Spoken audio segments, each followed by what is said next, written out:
রাজ্য জুড়ে ৩ দিন ব্যাপী শুরু হয়েছে দুয়ারে সরকারের আদলে বিজেপি সরকারের জনকল্যাণ শিবির।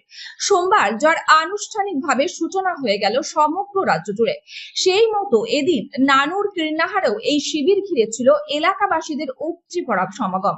স্থানীয় সূত্রে জানা গিয়েছে, এতদিন তৃণমূল সরকার থাকলে তাঁদের আমলে দুয়ারে সরকার ক্যাম্প বসলেও এরকম সমাগম দেখা যায়নি বললেই চলে। আবার অনেকে বিরোধী দল করার ফলে সেই সময় অনেকে অনেক কিছু সরকারি সুযোগ সুবিধা থেকেও বঞ্চিত ছিল। আর রাজ্যে পালা বদলের পর এই প্রথম দুয়ারে সরকারের আদলে জনকল্যাণ শিবির ঘিরে অসংখ্য সাধারণ মানুষ ভয় কাটিয়ে তারা সেই শিবিরে এসে নির্ভয়ে বিভিন্ন প্রকল্পের সুযোগ সুবিধা নিচ্ছেন। এছাড়াও অন্নপূর্ণা ভান্ডার প্রকল্পের লাইনেও দেখা গেল কয়েক হাজার মহিলারা দীর্ঘ লাইন দিয়ে দাঁড়িয়ে সেই প্রকল্পের আবেদন করেছেন। এদিনের এই শিবির ঘিরে অপ্রীতিকর ঘটনা এড়াতে মোতায়েন ছিলেন পুলিশ ও কেন্দ্রীয় বাহিনীর সেনা জওয়ানরা।